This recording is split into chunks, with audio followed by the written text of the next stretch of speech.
그러면은 내 간식 좀 먼저 좀 한 움큼씩 주어가지고 여러분들 앞에 가져와서 간식 먹으면서 그렇게 들읍시다.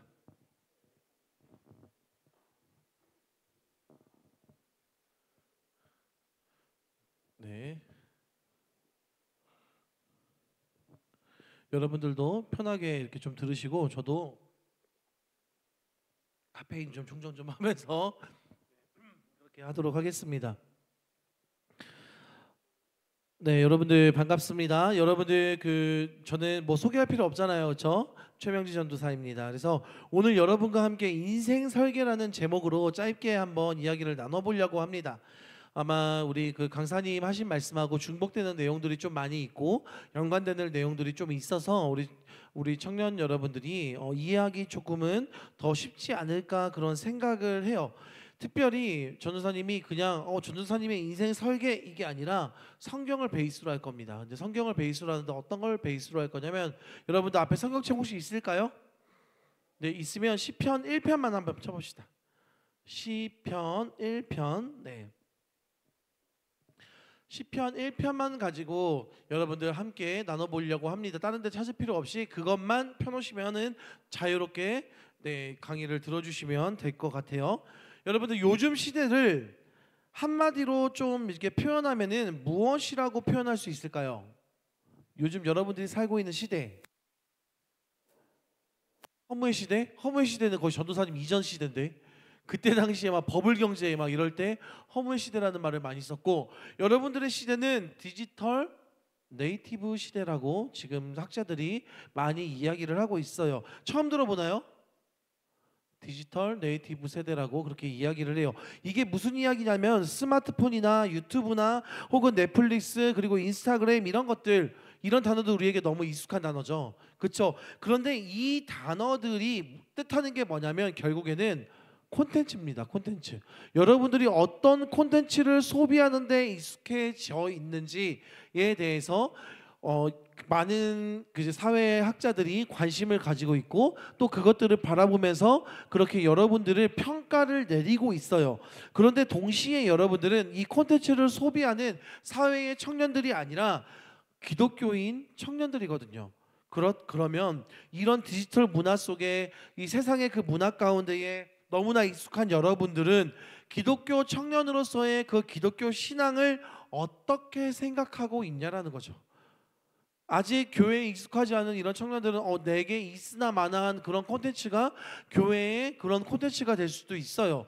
우리가 킹 오브 킹스라는 그런 영화를 봤지만 세상 사람들은 그걸 무엇이라고 이야기하냐면 복음이라고 이야기하지 않습니다. 그냥 기독교 콘텐츠라고 그렇게 불러요. 즉 콘텐츠라는 것은 무엇이냐면 우리가 보는 뭐 유튜브나 드라마나 영화나 웹툰이나 이런 것들을 다 그런 미디어 매체들을 통해서 접하는 이런 포괄하는 이런 의미 이게 아니라 이 콘텐츠라는 것이 바로 우리 청년 한 사람 한 사람 안에 있는 메시지라는 겁니다. 세상은 그 메시지를 무엇이라고 이야기하냐면 야 그래 니네 기독교 콘텐츠 좋아 근데 이 세상의 콘텐츠도 볼래? 이게 더 재밌지 않아? 라고 이야기를 하는 거고요. 그 다음에 기독교 콘텐츠는 그 와중에서도 여러분들의 삶 가운데 진짜 중요한 게 있어요 라고 그렇게 외치고 있는 게 바로 기독교 콘텐츠라는 겁니다. 그래서 콘텐츠는 곧 메시지라고 읽어도 여러분들 크게 삶에 불편한 점이 없을 거예요. 근데 여기서 중요한 것은 이것이죠. 여러분들이 어떤 메시지를 듣든 간에 그것이 무엇이든 간에 그 메시지가 여러분들의 생각과 가치관과 그리고 우리가 소그룹 때 많이 대했던 단어일 거예요. 세계관을 형성한다는 겁니다. 사랑하는 여러분, 생각 그리고 가치관 그리고 세계관 이 세 개가 합쳐지면은 어떤 단어가 되는지 아세요? 이 세 가지 단어가 합쳐지면 믿음이라는 단어가 됩니다. 여러분들의 생각, 여러분들의 그 가치관, 여러분들이 살고 있는 이 세계관, 이 모든 것들을 합치면 한 단어가 되는데 그게 바로 믿음이라는 거예요.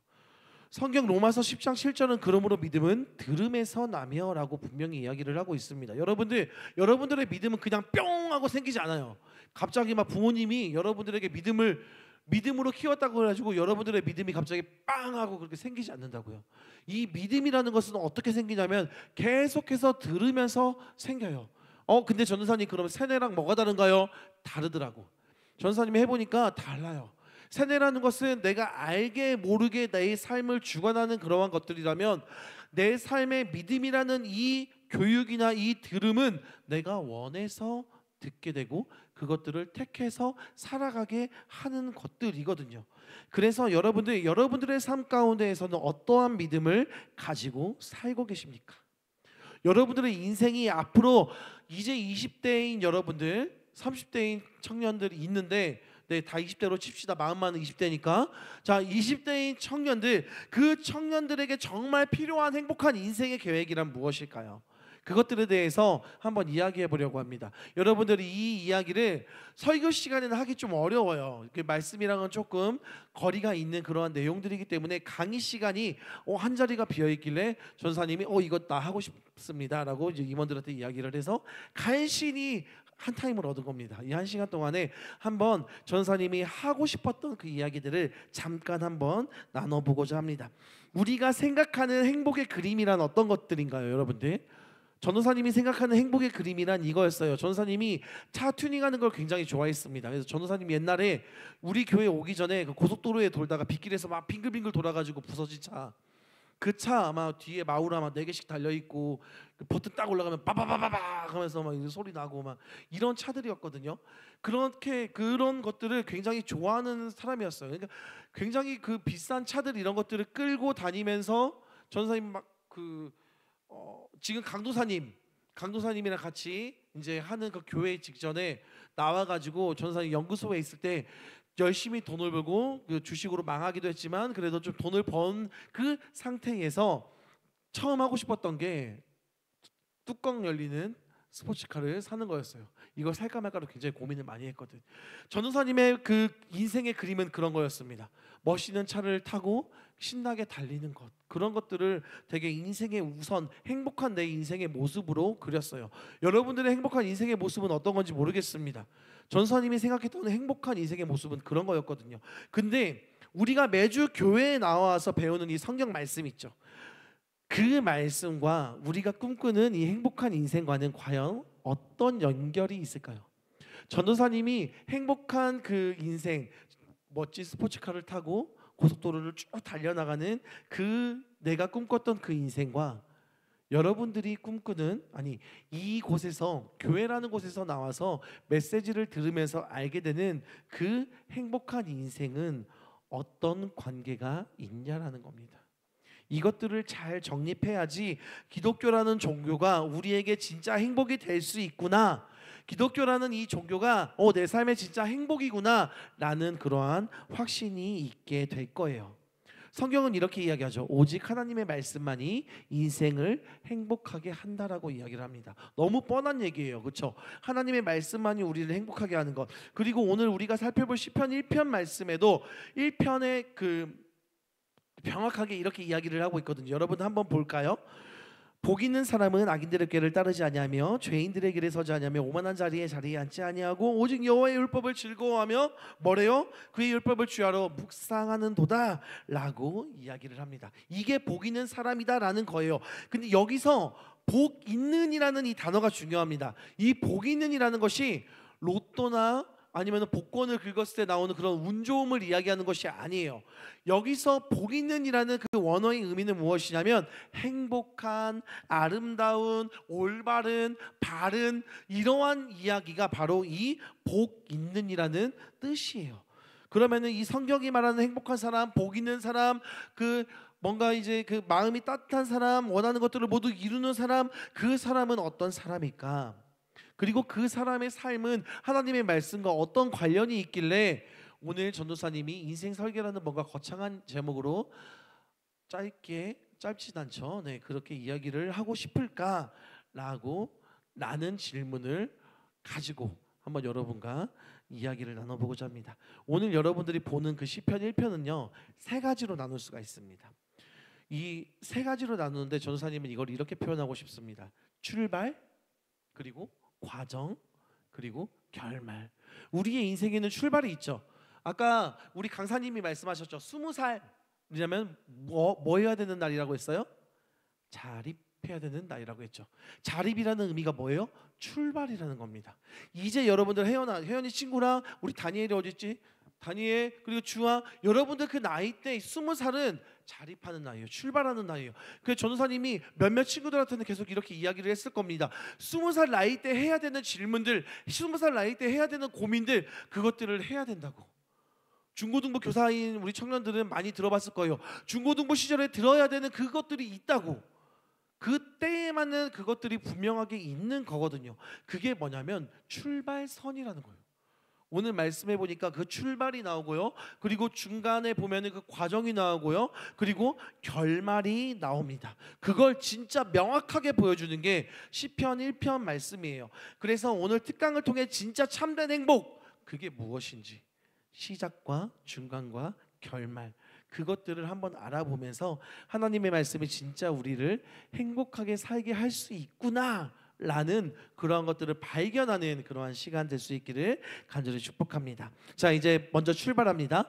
진짜 출발 지점에 대해서 알아보는 거예요. 시편 1편에 1연이라고 하죠. 1에서 2절을 1절, 2절은 사람의 그 행복과 불행한 사람에 대해서 명확하게 비교해서 나눠주고 있는데요. 불행한 사람의 출발을 먼저 알아보도록 하겠습니다. 먼저 복이 없는 사람의 출발. 복이 없다는 게 뭐죠? 불행한 사람이라는 거죠. 여기 말씀에는 복 있는 사람은 이라고 나와 있으니까 시편 1편 1절에 이렇게 이야기했죠. 복 있는 사람은 악인의 꾀를 따르지 아니하고 죄인의 길에 서지 아니하고 오만한 자리에 앉지 아니하고, 이 세 가지가 나와요. 그러면은 전도사님은 복 있는 사람은 제쳐두고 복이 없는 사람은 그러면은 이 말씀과 비교했을 때 어떤 사람이냐? 악인의 꾀를 따르는 사람, 이 사람이 복이 없는 사람인 거예요. 그 다음에 죄인의 길에 서 있는 사람이 복이 더럽게 없는 사람인 겁니다. 그리고 마지막으로 오만한 자리에 앉는 사람은 그냥 망한 사람인 거야. 그것에 대해서 오늘 시편 1편이 이야기를 하고 있는 거죠. 자, 여기서 다시 한번 전사님이 여러분들에게 한번 질문 드려볼게요. 여러분들 중에서 지금 내가 악인의 꾀를 쫓고 있다라고 생각하는 청년 있나요? 나는 좀 악인의 꾀를 쫓고 있는 것 같아 라고 생각하는 청년 없을 겁니다. 그러면 다시 물어볼게요. 죄인의 길에 서 있다라고 생각하는 청년 있습니까? 나는 지금 죄인의 길에 서 있는 것 같은데 라고 생각하는 청년 있나요? 없어요. 그럼 마지막으로 물어봅니다. 나는 아니야. 나는 이 두 개는 아닌데 오만한 자리에 앉아 있는 것 같아. 이런 청년 있나요? 없어요. 왜냐하면 우리는 스스로 악인이라고 생각하지 않기 때문입니다. 오늘 이 자리에서 가장 영한 우리 그 예비 대학생 우리 시연이 악인이니 혹시? 악인 아니지, 그치? 그러면 여기서 이제 가장 올드한, 미안합니다, 우리 황 회장님 악인입니까? 아니죠. 전도사님도 악인이라고 생각하지 않아요. 악인이라고 생각하지 않아요. 사람은 스스로 자기를 악인이라고 생각하지 않습니다. 하지만 중요한 사실이 있죠. 죄인과 그 의인을 구별하는 그 구분은 우리가 하는 게 아니에요. 누가 하는 거예요? 하나님이 하시는 겁니다. 하나님이 의인이다라고 이야기를 하면 의인인 거고요. 하나님이 너 죄인이야 라고 이야기하면 바로 그 사람이 죄인이 되는 겁니다. 그리고 여기서 더 중요한 것, 당장 전도사님이 악인일 수 있어요. 여기서 이렇게 여러분들과 이렇게 강의를 하고 함께 생각을 나누고 그렇게 있지만, 말씀을 나누고 있지만 전도사님이 악인일 수 있어. 근데 진짜 악한 것 같은 그 사람이 실제로는 의인일 수도 있다라는 겁니다. 근데 그거를 지금 알 수 있을까요? 없을까요? 없어요. 그거는 나중에 알 수 있는 거예요. 지금 당장은 표면적으로 그것들을 알 수 있는 방법이 없습니다. 시편 1편 5절 6절 한번 볼까요? 5절 6절 보니까 뭐라고 나오냐면, 그러므로 악인들은 심판을 견디지 못하며 죄인들이 의인들의 모험에 들지 못하리로다 라고 그렇게 등장합니다. 그리고 물은 여호와의 의인의 길은 여호와께서 인정하시나 악인들의 길은 망하리로다 라고 그렇게 기록이 되어 있어요. 여러분들, 의인이라는 것은 하나님께서 옳다라고 인정하는 사람이고, 반대로 죄인이라는 것은 하나님이 인정하지 않는 사람이 죄인입니다. 여러분들의 삶에 내가 얼마나 착하게 살았든지 그거 상관없어요. 온전히 하나님께서 하시는 영역의 일입니다. 의인과 죄인을 나누는 것들은. 그리고 이것들이 등장하는 게 바로 결말, 인생의 결말의 때에 이것들을 우리가 알 수 있는 거예요. 그래서 지금 우리가 알고 있는, 지금 나누고 있는 이 출발 시점에서는 그것들을 알 수가 없는 거예요. 과정에서도 알 수가 없어요. 온전히 이것은 내 인생의 끝, 결말에 가서야만 진짜 결말이 무엇인지에 대해서 알 수 있다라는 겁니다. 마태복음 7장 21절에서 23절 말씀이 등장하거든요. 전사님이 한번 읽어보도록 하겠습니다. 나더러 주여 주여 하는 자마다 천국으로 들어갈 것이 아니요 다만 하늘에 계신 내 아버지의 뜻대로 행하는 자라야 들어가래야. 그때에 내가 그들에게 밝히 말하되 내가 너희를 도무지 알지 못하니 불법을 행하는 자들아 내게서 떠나라.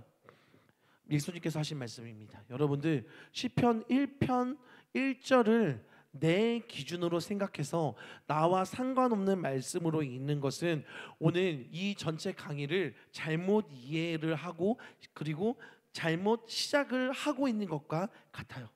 시편 1편 1절 다시 한 번만 읽어보도록 하겠습니다. 한번 읽어봅시다. 시작. 복 있는 사람은 악인들의 꾀를 따르지 아니하며.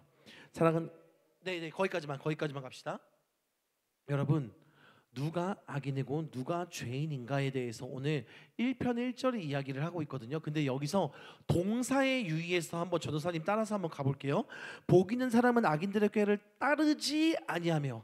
이 따르지가 동사입니다. 걷다요, 걷다. 이 따르지라고 표현되어 있는 게 걷다예요. 그리고 죄인들의 길에 서지 아니하며. 이건 뭐예요? 스탠드, 서 있는 겁니다. 그냥 이게 딱 서 있는 거예요. 오만한 자의 자리에 앉지 아니하고. 이건 뭐예요? 시시죠. 앉아 있는 그 모습을 이야기를 하고 있는 거죠. 아까 초반에 전사님이 한번 이거에 대해서 좀 강조해서 여러분들에게 이야기를 했습니다. 걷는 것, 걷는 것 walk, 그리고 서 있는 것 스탠드, 그리고 자리에 앉는 것 sit. 사랑하는 여러분들, 걷다, 서다, 그리고 앉다라고 지금 동사의 변화가 점점점 이루어지고 있거든요. 마치 걷다가 갑자기 서 있어요. 서 있다가 서 있는 것도 힘드네, 앉아버리는 그러한 상황처럼 보이지 않나요? 이 모습이, 이 말씀들이. 아마 지금까지 여러분들 이 시편 말씀을 읽으면서 이것들을 발견해 본 적이 한 번도 없을 겁니다. 네. 오늘 시편의 이 동사의 모습들은 마치 이 악인의 꾀를 쫓는 그 모습에 대해서 표현을 하고 있는데, 악인의 꾀를 쫓는 모습이 무엇이냐면 악인의 길을 이렇게 가다가 아무도 모르게 가다가 그곳에 멈춰 서 있다가, 그리고 그곳에 멈춰 서 있는 것뿐만 아니라 아예 주저앉아 버리는 그러한 모습에 대해서 오늘 말씀은 이야기를 하고 있다는 거예요. 사랑하는 여러분들, 악인들의 꾀를 따른다, 이게 어떤 걸까요? 아마 사람들의 조언을 듣고 자기 인생의 길을 출발한다는 의미일 것입니다. 누군가는 니엘이가 이제 인생의 출발을 하려고 하잖아, 그렇지? 연애를 출발하려고 하는데 최근에 누구의 조언을 듣고 있어? 전도사님의 조언을 듣고 있지, 그렇지? 근데 봐봐, 이 전도사님의 조언이 이건 언제까지나 조언인 거지. 이게 니엘아, 네 생각이니? 네 생각을 바꾸고 있는 거지. 지금 전도사님이 굉장히 효과적으로 지금 가스라이팅을 하고 있어요. 전도사님이 지금 니엘이의 그 성공적인 연애를 위해 가스라이팅을 굉장히 많이 하고 있습니다. 막 이제 한번 바꿔보려고. 자, 그런 거예요. 사람들의 조언을 듣고 자신의 인생을 출발하는 거죠, 이게. 근데 니엘아, 전도사님이 악한 사람이라는 건 아니야. 악인들의 꾀를 따르는 모습이 마치 이와 같다는 거예요, 여러분들. 내 삶의 그 방향을 정할 때에 내가 주도적으로 정하는 것이 아니라, 이 성경 말씀을 따라 정하는 것이 아니라 다른 사람의 이야기를 듣고 그 시작점을 출발한다는 겁니다. 여기서 이 악인들의 꾀라는 단어가 단순히 나쁜 계획을 의미하는 것이 아닙니다, 여러분. 이 꾀라는 게 뭐냐면, 뭔가 우리는 이 꾀돌이 그러면 나쁜 의미 같잖아요. 근데 이 꾀의 원어의 의미는 무엇이냐면 조언이에요, 자문이에요. 지금 다니엘이 나한테 하는 거랑 똑같은 거야. 지금 똑같은 겁니다. 여러분들이 전도사님이 지금 다니엘만 얘기했지만 여기 꽤 많은 청년들이 전도사님에게 상담을 해왔던 적이 있고 그렇게 대답을 했던 적이 있을 겁니다. 그런 모든 것들이 바로 오늘 본문에서 등장하는 이 꾀라는 표현과 같은 표현이에요. 이게 무슨 말이냐면 결국 악인들의 꾀, 악인들의 지혜는 우리가 보기에는 진짜 평범해 보일 수 있다는 겁니다. 조언이 먹혀들 수가 있어요. 조언으로 내 삶이 변할 수가 있어요. 충분히 변할 수가 있어. 진짜 그런 뭐 금과 옥조 같은 그런 이야기들을 내 귀에 들리게 할 수가 있어요. 악인들의 꾀도. 세상에서 이렇게 이야기를 하죠. 야, 너 성공하려면은 지금 어디 대학 가야 돼? 어느 공부해야 돼? 그래서 그 공부를 잘했습니다. 성적이 좋았어요. 직장도 잘 가고 대학도 잘 가고 모든 것이 다 풀렸어요. 그러면은 그 사람은 내 삶의 의인이에요, 아니에요? 은인이에요, 아니에요? 은인이지. 은인인 거지. 그치? 내가 내 삶을 잘 풀리게 해줬잖아. 그렇죠? 은인인 거예요. 근데 성경은 이렇게 이야기합니다. 그 모습이 죄인의 길에 서 있다. 이상하죠? 갑자기 내 삶을 잘 풀렸는데, 내 삶은 굉장히 잘 풀리고 탄탄대로를 걷고 있는데 오늘 말씀은 그 것들이 죄인의 길에 서 있는 모습이다라고 이야기를 하고 있다는 겁니다. 죄인의 길이라는 것은 있죠, 여러분. 우리가 보기에는 남들과 같은 길을 가는 그런 평범한 모습처럼 보입니다. 그래서 그 사람들의 조언을 따라서 살아가면 특별히 유별난 길이 아니라 정말 평탄한 길을 우리 삶 가운데 보여주기도 해요. 남들이 다 가는 그 길을 따라가게 되는 거예요. 그리고 나 또한 그 길 가운데 똑같이 서 있게 되는 겁니다.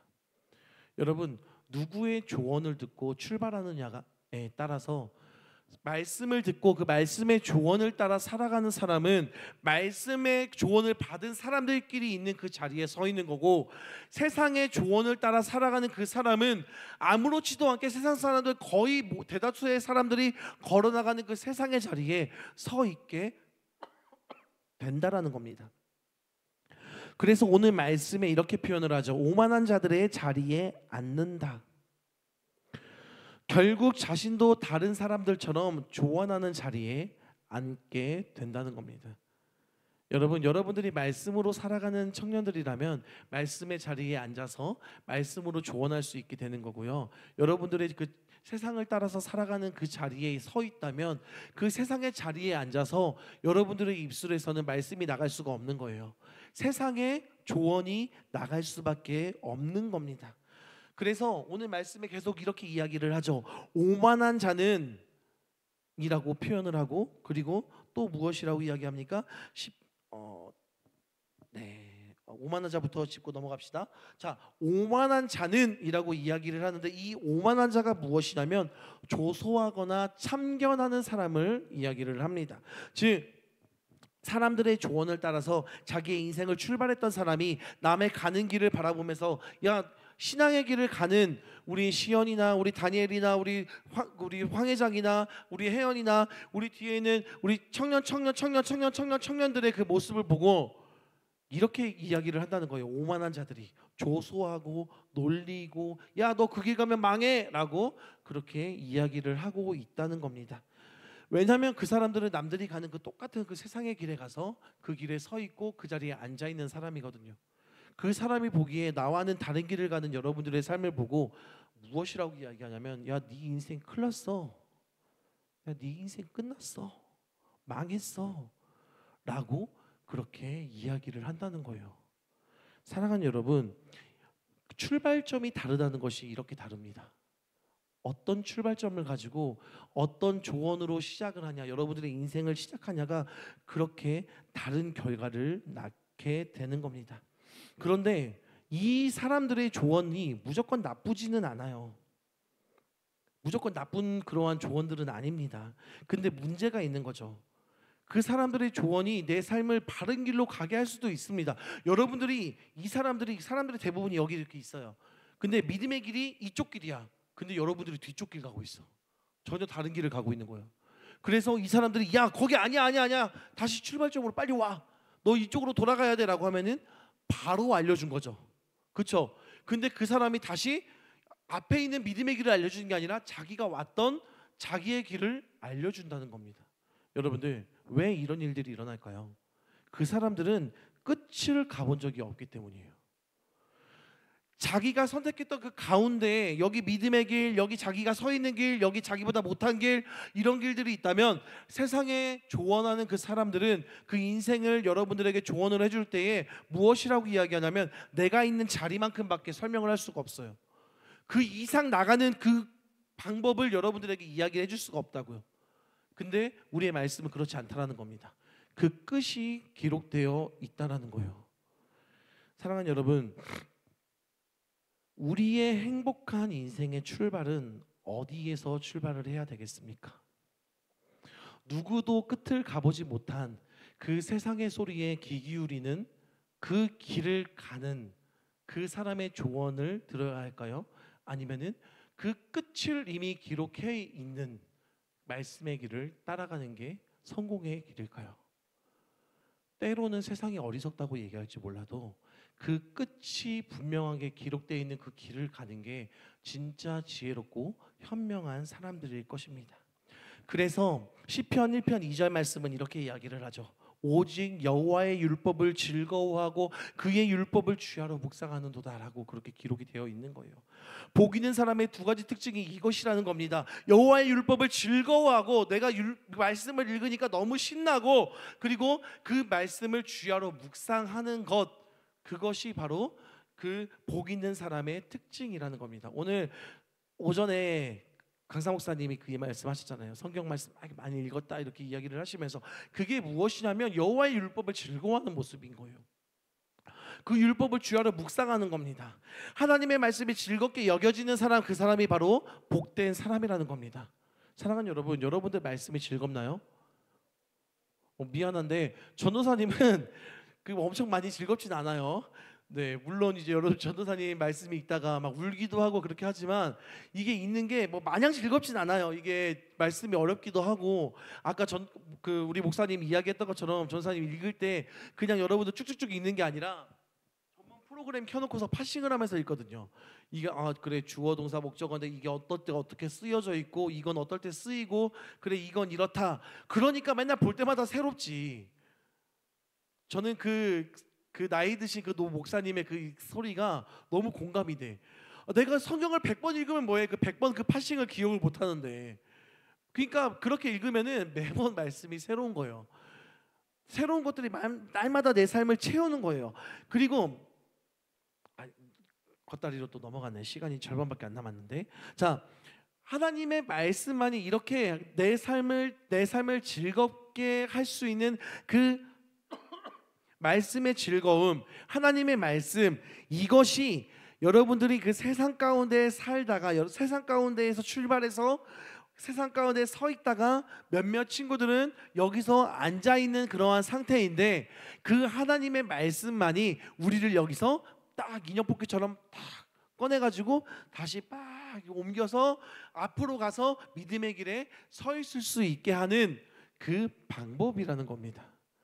사랑하는 여러분은 간절히 소망하기는 여러분들의 삶이 하나님의 그 인형 뽑기 집게 안에 들어가 있기를 간절히 소망합니다.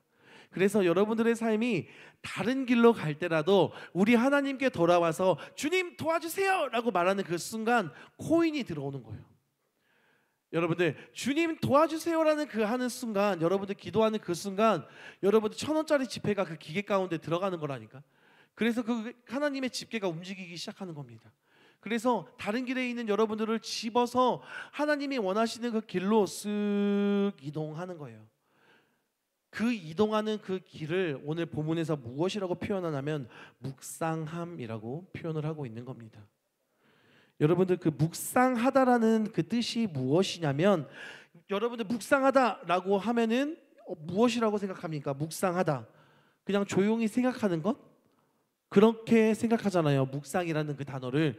근데 이 묵상하다라는 그 원어가 하가라는 그러한 단어입니다. 근데 이 하가라는 단어는 무엇이냐면 묵상이라는 그 단어는 작은 소리로 계속 읊는 거예요. 읊조리는 거예요. 무슨 말이에요? 하나님의 말씀을 계속해서 소리내어 읽는다는 겁니다. 그게 묵상하는 모습인 거예요. 우리가 흔히 생각하는 큐티의 모습과는 좀 다르죠. 그렇죠? 이 묵상이라는 것이 그냥 없죠. 이게 참 무섭다. 우리 전사님 와이프가 맨날 묵상을 한대. 설교 묵상을 해야 된대. 그러면서 침대에 눕습니다. 침대에 누워서 핸드폰을 봐요. 핸드폰에 설교문이 쭉 써 있거든. 쭉 읽고서 핸드폰을 딱 꺼. 그러고서 묵상을 한대. 선생님이 엄청 뭐라 해. 야, 그 묵상 아니야. 일어서 앉아. 소리내. 그렇게 잔소리를 합니다. 근데 우리가 생각하는 묵상은 그런 거예요. 눈 감아서도 묵상할 수 있고 언제서든 언제 어디서든지 할 수 있는 것. 근데 진짜 묵상함이라는 것은 무엇이냐면 정해진 공간에서 소리를 내서 하나님과의 1대1의 대화를 하는 것이 바로 묵상이라는 겁니다. 그래서 말씀을 잊지 않는 것, 말씀을 잊어버리지 않는 것, 내가 원하는 것만 기억하지 않는 것. 그래서 그 말씀 가운데 있는 하나님의 말씀을 분별하고 선택하고 그래서 그 길을 걸을 수 있게 하는 것, 그게 묵상하는 거라는 거예요. 사랑하는 여러분들 전도사님이 판단하기는 여기까지 나온 청년들이라면은 졸고 있든 안 졸고 있든 이미 하나님의 집계 안에 걸린 청년들이에요. 하나님의 집계 안에 걸렸어. 이제 하나님이 이걸 막 움직일 거거든요. 인형 뽑기 하잖아요. 막 움직여서 하나님의 길로 딱 움직일 거예요. 그러면은 그곳에서 하나님이 원하시는 대로 움직일 수 있는 그러한 청년이 되어야 될 줄로 믿습니다. 거기서 나 하나님 싫은데요, 답답한데요, 그러면 어떻게 되는 거예요? 떨어지는 거예요. 다시 코인이 필요합니다. 다시 1,000원, 2,000원을 내야 돼요. 그 1,000원, 2,000원의 가치가 여러분들의 무릎이고 여러분들의 눈물이고 여러분들의 삶의 실패가 될 수 있다는 겁니다. 사랑하는 여러분, 자 이제 출발을 한번 정리를 한번 해볼까요? 시편 1편 1절에서 2절을 지금 전사님이 긴 시간이었어요. 30분이라는 그 시간 동안 한번 나눠봤거든요. 자, 첫 번째 부류가 뭐였어요? 사람의 소리를 듣고 그 사람들이 말하는 대로 그렇게 살아가다가 그대로 남아서 다른 사람들에게 훈수질하는 인생, 세상의 인생. 그 인생에 대해서 전사님이 이야기를 했습니다. 두 번째 부류입니다. 하나님에게서 듣고, 즉 말씀을 듣고 그 말씀을 기억하고 그 말씀대로 살고자 묵상하면서 그 말씀을 따라가고 그리고 그 말씀의 자리에 앉아서 다른 사람을 그 말씀으로 인도하는 인생. 사랑하는 여러분, 여러분들은 어떤 인생이 되고 싶습니까? 첫 번째 인생인가요? 두 번째 인생인가요? 성경은 첫 번째 분류에 속한 사람들을 불행하다라고 이야기를 합니다. 그리고 두 번째 부류에 속한 사람들을 행복하다라고 그렇게 이야기를 하고 있어요. 그 이유가 이제 두 번째 과정에서 등장합니다. 이제 우리 인생의 출발은 끝났습니다. 이제 이 과정에 대해서 좀 딥하게 더 알아볼게요. 자, 우리 인생의 과정, 두 가지의 이미지가 그 말씀 가운데 등장하는데 3절, 4절을 한번 전도사님이 읽어보도록 하겠습니다. 그는 신학가에 심은 나무가 철을 따라 열매 맺으며 잎사귀가 마르지 아니함 같으니 그가 하는 모든 일이 다 형통하리로다. 악인은 그렇지 않으며 오직 바람에 나는 겨와 같도다라고 그렇게 표현을 하고 있습니다. 사랑하는 여러분, 복 있는 사람의 인생은 어떤 인생이냐면 철을 따라 열매 맺는 시냇가에 심은 나무라는 표현이 그 원어로 엣지입니다. 엣지. 그 엣지와 같다라고 오늘 이야기를 하고 있습니다. 반대로 복이 없는 사람의 인생은 바람에 나는 엣지의 반대편이 뭐냐면 오츠입니다. 오츠. 바람에 나는 겨와 같다라고 그렇게 표현을 합니다. 그래서 여기에서 그 겨라는 그 표현은 겨가 뭔지 알아요? 바람에 나는 겨. 쌀 있죠, 쌀. 쌀이 있으면은 그 쌀이 꽉 차 있어야 되잖아, 그치? 근데 비어 있는 거예요. 쌀 알이 비어 있어요. 그리고 모양만 있는 것, 그게 겨입니다. 근데 정확히 이야기하자면 여기에 그 오찌라는 표현은 이 겨라는 표현보다는 쭉정이에 더 가까운 거예요. 왜냐하면 앞에 우리가 표현이 뭐였어요? 나무였잖아, 그쵸? 튼튼한 나무였는데 그 뒤에 있는 그 표현은 뭐냐면 그 겨라는 표현보다는 쭉정이, 빼짝 마른 나무, 아니면 빼짝 마른 그냥 뭐 갈대나무까지 이런 걸로 생각하는 게 오히려 맞는 이미지입니다. 즉 불행한 사람의 인생은 마치 알곡이 있는 것 같지만 텅 비어있고, 마치 튼튼한 나무 같지만 그게 갈대나무, 바짝 마른 갈대나무처럼 톡 건들면 부러지는 그러한 인생과 같다라는 그러한 이야기예요. 그래서 시편 1편 4절에 악인들은 그렇지 아니하며 오직 바람에 나는 겨와 같도다, 즉 바람에 나는 쭉정이와 같도다 라고 그렇게 이야기를 하고 있는 거죠. 전사님이 아까 한번 얘기를 했죠. 사람들의 조언을 따라 사는 사람이 사실은 나쁘지 않을 수가 있다고. 믿음의 길을 걷는 사람이 여기 있어요. 내가 여기 그 다음 단계의 그 삶이야. 그럼 내가 여기 있다는 보장이 없잖아. 나는 여기 있을 수 있고 여기 있을 수 있어. 근데 여기 있는 사람이 그나마 이 세상 사람들의 조언을 듣고 그 사람들과 비슷한 삶을 살아간다면 그 인생 가운데에 좋을 수도 있어요. 물질이 따라올 수도 있어요. 부족하지 않은 삶을 살아갈 수도 있다는 거예요. 근데 사랑하는 여러분, 그렇게 해서 얻어지는 학벌, 그렇게 해서 얻어지는 그러한 그것이 무엇이 중요할까요? 우리가 그것만으로 살아가는 사람들입니까? 아니라는 겁니다.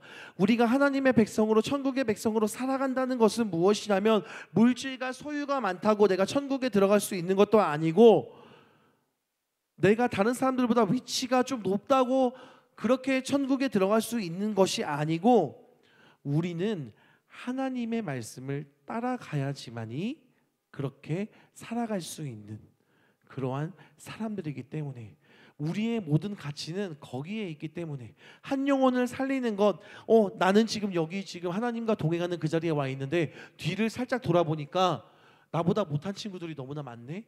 그 친구들을 위해서 기꺼이 코인을 쓸 수 있는 것, 눈물을 흘릴 수 있는 것. 코인이 뭐라 그랬어요? 눈물일 수 있고 기도일 수 있다 그랬죠. 그 코인을 쓸 수 있는 것. 그래서 그 친구들을 여러분들 옆으로 참된 인생의 길로 이끌어낼 수 있는 것, 그게 바로 우리들이라는 겁니다. 근데 문제가 발생해요. 우리의 인생은 조언만으로서는 우리의 이웃을 그 참된 길로 인도할 수가 없다는 겁니다. 말로 그 사람들을 전도할 수 있으면 얼마나 좋을까요? 사람과의 그 바른 관계들이 진짜 내 마음같이, 갑자기 민정아 너 그렇게 살면 안 돼, 빨리 하나님께로 돌아와야 돼 라고 이렇게 이야기했을 때 민정이가 아 그래? 알았어 하고서 하나님께로 돌아올 수 있으면 얼마나 좋을까요?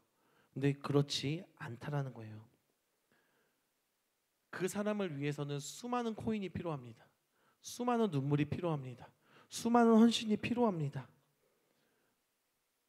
그래야지만이 그 사람이 구원의 길로 인도받을 수 있는 거예요. 나와 같은 그 믿음의 과정에 뛰어들 수 있게 하는 거예요. 근데 세상의 코인은 달라요. 여러분들 그 뉴스나 이제 유튜브 보면은 그런 뉴스들이 있죠. 인형 뽑기 기계인데 조작을 해놓은 거야. 그래서 한 번 물면 놓지 않아. 조작된 기계. 때로는 그거를 잘 집었어도 힘이 없게 해가지고 그냥 턱 나버리게, 그런 조작된 기계들이 있을 수 있죠. 세상은 이 삶에, 우리의 삶에 있는 프로세스들을 그렇게 조작해 놨습니다. 그래서 믿음으로 가려고만 하면은 이 집게가 힘있게 딱 잡아줘야 되는데 이 세상의 프로세스에 의해 가지고 이게 힘을 잃을 때가 많아요. 반면에 옳지 않은 그 세상의 길을 갈 때는 이게 굉장한 힘을 발휘합니다. 그래서 그 사람을 놓치지 않아요. 그래서 우리가 믿음의 사람의 조언보다 세상 사람들의 조언에 귀가 팔랑거리기 쉬운 이유가 무엇이에요? 우리에게 작용하는 그 세상의 프로세스가 나를 더 강하게 잡고 있기 때문에 거기에 흔들리기 좋은 거야. 그 길을 따라가는 게 더 편한 거야. 그게 더 좋아 보이는 거예요. 사랑하는 여러분, 그런데 행복한 사람은 시냇가에 심은 나무인 줄로 믿습니다. 아무리 그 길, 다른 길을 형통해 보이는 그 길을 간다고 해도 그 길 끝에는 결국 쭉정이가 있는 거예요. 행복한 사람의 그 길에는 시냇가에 심은 나무가 기다리고 있는 것입니다. 시편 1편 3편 말씀, 그는 시냇가에 심은 나무가 철을 따라 열매 맺으며 그 잎사귀가 마르지 아니함 같으니 그가 하는 모든 일이 다 형통하리로다. 사랑하는 여러분, 시냇가에 심은 나무는 물이 끊이지 않습니다. 계속해서 물이 공급돼요. 당연히 잎사귀가 마르지 않겠죠. 그리고 당연히 철을 따라서 충분한 영양분들이 공급되겠죠. 그래서 열매를 맺겠죠. 그래서 하나님의 말씀, 그 하나님의 말씀이 흐르는 시냇가에 심은 나무는 마르지 않는 그러한 나무가 되어지는 겁니다. 이것을 우리가 성경적인 용어로 형통하다 라고 이야기를 하고 있는 거예요. 사랑하는 여러분, 이 형통의 은혜가 여러분들에게 있기를 간절히 소망합니다. 디모데후서 3장 16절에 이렇게 이야기하거든요. 모든 성경은 하나님의 감동으로 된 것으로 교훈과 책망과 바르게 함과 의로 교육하기에 유익하니라고 그렇게 이야기를 해요. 사랑하는 여러분, 하나님은 하나님의 그 말씀을 통해 우리 사람을 온전하게, 그리고 그 모든 선한 일을 행할 능력을 갖출 수 있게 그렇게 만들어 가시는 줄 믿습니다. 결국 하나님의 말씀을 우리가 따르고 하나님의 그 길을 걸어간다면 우리의 인생의 설계, 우리의 인생의 계획은 이웃과의 바른 관계, 내 옆에 있는 지체와의 바른 관계, 이것들이 회복되어지기 시작하는 거예요. 그리고 궁극적으로 하나님과의 그 바른 관계를 통해서 여러분들의 삶이 지혜로 가득 차게 되는 겁니다. 은혜로 가득 차게 되는 겁니다. 그리고 예수 그리스도로 가득 차게 되는 겁니다. 그렇게 됐을 때에 여러분들 세상의 방해에도 불구하고 여러분들의 집계가 힘이 생기기 시작하는 거예요. 신명기 8장 3절은 이렇게 얘기하죠. 너를 낮추시며 너를 줄이게 하시며 너를 알지도 못하며 내 조상들도 알지 못하던 만나를 내가 내게 먹이신 것은 사람이 떡으로만 사는 것이 아니요 여호와의 입에서 나오는 모든 말씀으로 사는 줄 내가 알게 하려 하심이라. 우리가 많이 듣는 그런 말씀이죠. 예수님이 인용하셨던 그 말씀이거든요. 여러분들이 지금 이 말씀을 듣는 것, 이 강의를 들을 수 있는 이유는, 그리고 우리 호평제일교회에 있을 수 있는 이유는 우리가 단지 떡으로만 사는 사람이 아니기 때문입니다. 우리가 이전에는 겪지 못했던, 우리 부모님 세대가 겪지 못했던 그러한 말씀들을 알아가고, 그리고 우리의 인생의 그 모습들이 하나님을 따라 살아가는 그 출발점으로 다시 돌아와서 그 길을 행복하게 걸을 수 있게 되고, 그 길 끝에서, 그 과정에서 여러분들과 같은 그런 청년들을 야 거기 아니야, 이쪽으로 와, 이쪽으로 와, 여기가 진짜 길이야 라고 그렇게 능력 있게 전할 수 있는 그러한 인생, 그러한 인생이 되게 하기 위해서 하나님이 오늘 수련회 가운데 여러분들을 참석하게 하신 줄 믿습니다. 마지막이에요. 이제 끝이 났습니다. 시편 1편 5절에서 6절 말씀입니다. 그러므로 악인들은 심판을 견디지 못하며 죄인들이 의인들의 모임에 들지 못하리로다. 무릇 의인들의 길은 여호와께서 인정하시나 악인들의 길은 망하리로다 라고 그렇게 기록이 되어 있거든요. 우리가 출발 단계에도 과정이고, 그리고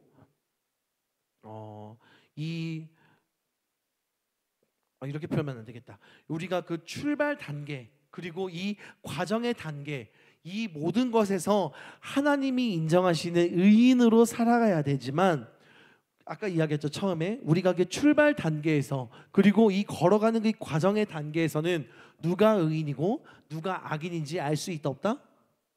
알 수 있다 없다? 없다. 그렇죠? 근데 다만 우리가 알 수 있는 건 뭐예요?